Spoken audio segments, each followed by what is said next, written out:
me first welcome you, sir, in Hyderabad.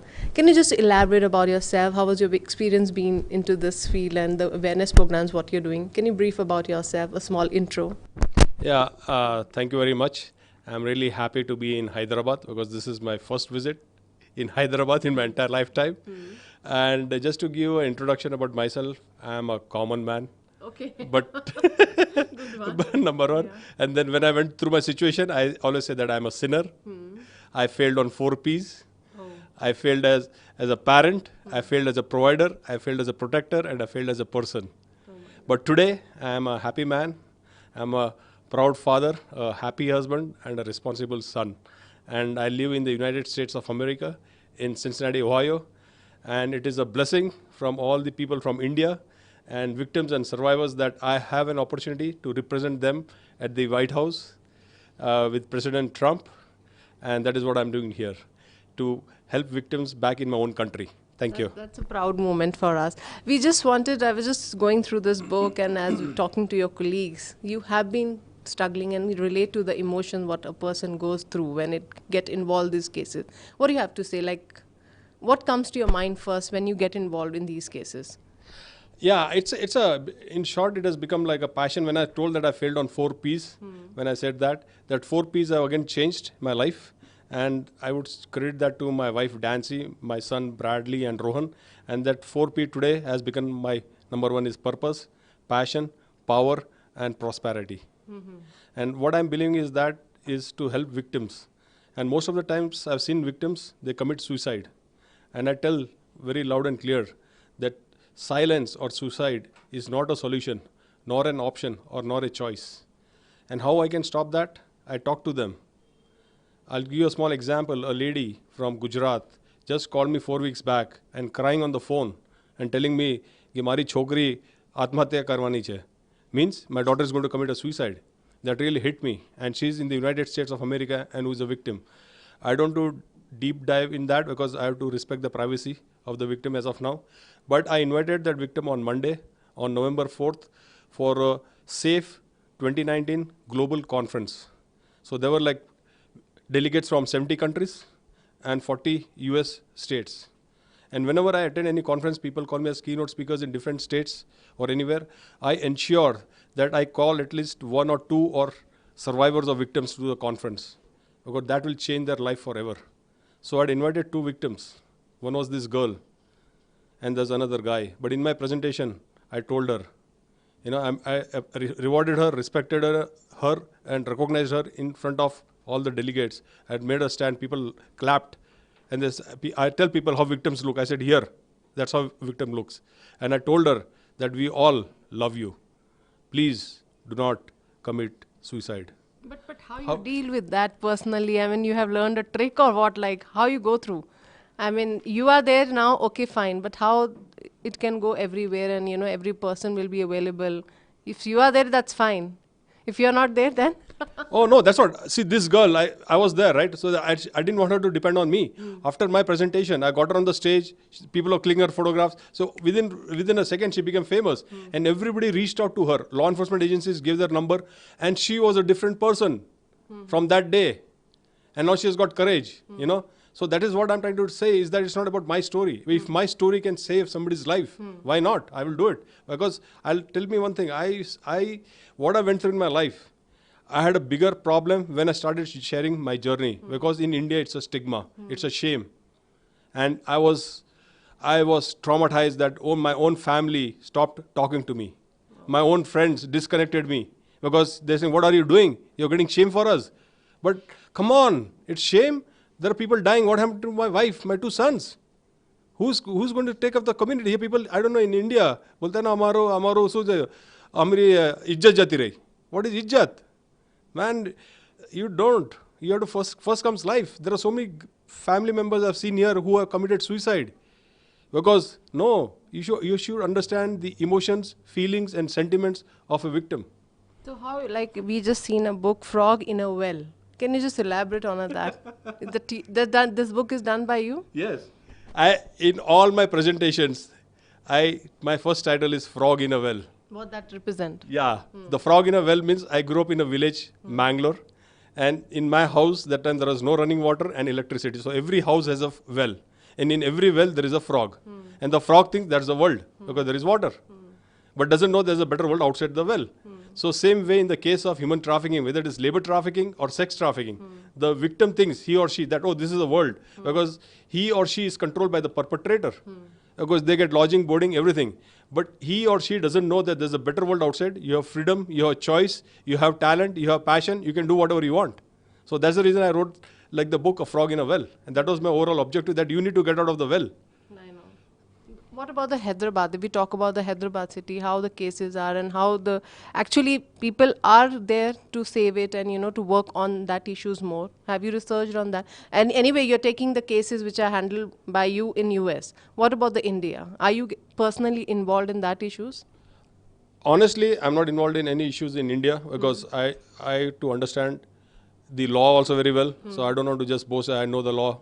But what I can say is that there are a lot of individuals from Hyderabad in US, especially students who are suffering and they come on an F1 visa, student visa, but have ended up become victims of labor trafficking and debt bondage, not knowing the law. Because when I was working in summer holidays, these students used to come to the restaurants and work and never got paid and being exploited. And most of the students were from Hyderabad. And I was so inspired that just to tell the story that बोलते हमारा माँ बाप को कुछ पता नहीं है. Because हम लोग के माँ बाप ने बैंक से लोन लिया. They taken loan from the bank. They sold their lands and they come in a huge debt, hoping that their parents that they can send the money back. But they are stuck there. And that is what I saw this when I was being myself trafficked. I could not do anything. But now it's like a flashback. I think that I'm in a position where I can give back. So why not do it? How you are like doing it? How you overcoming their problems? How you helping them personally? That time I could not help because I was sailing in the same boat. But today the situation is different because I work at the White House and the entire world knows the White House. So our job is to give advice and recommendations to the federal agencies, to the advisors, to the president. And that is what we do. We have a report like we do. We just submitted a report. This is like 2019 report.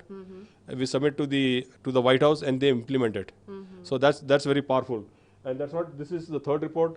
This is the first report when I did during Barack Obama's time in 2016, and this is in 2017 the report which I had done. And in this it's everything in black and white. Like it's not like we've done so much work on the report that we have given them all what needs to be done. So these are like all the delegates. I was the co-chair for 2 years. So it's we have been engaging and telling them that to engage survivors. And now coming down to the point of the India, what I'm trying to say is that I am trying to see if I can convince Narendra Modi, the Prime Minister, to start an advisory council in India. We don't have right. No, because that is a turning point. Just one flip can change everything. Because United States of America was the first country in the world who appointed advisory council members, but all the members were survivors. Understand? Survivors. Survivors will change the world. You might do a PhD degree from Harvard or from IIT, nothing will happen. One is theory and one is practical. No books will teach what a victim has gone through. So is any procedure has done? I mean, you have met to Narendra Modi or procedure somewhere or something has come up? I think maybe this TV channel will take me there because I just landed in Bombay yesterday. On 5th late night, I was in Bombay at the US consulate and they're really very supportive. And then I was here in Hyderabad and I'm really touched with the Consular General, Joel. They've been very understanding, very supportive. I did a public event just now in creating education, prevention, protection and empowerment. So I'm going to Delhi on November 20th. I'm there for 3 days. And that is my goal. I've been looking out to start a hotline number. So anytime if you go on Google and type on human trafficking hotline number, always the United States of America hotline number will come.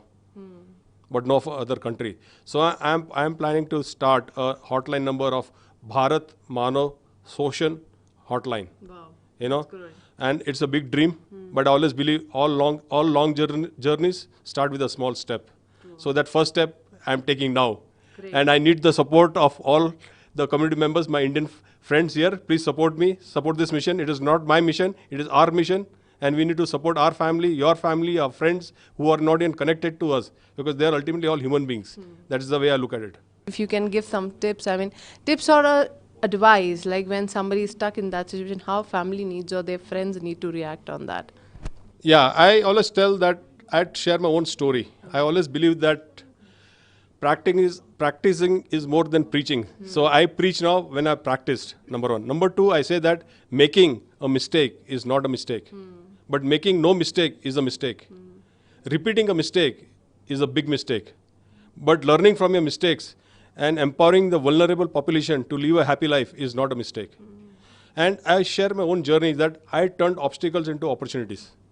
So obstacles will come. My overall objective, I'm writing another book, Tip of the Iceberg, where you might be into financial crisis, critical health conditions, unemployment, poverty, depression, suppression, or a victim of human trafficking or labor trafficking or sex trafficking.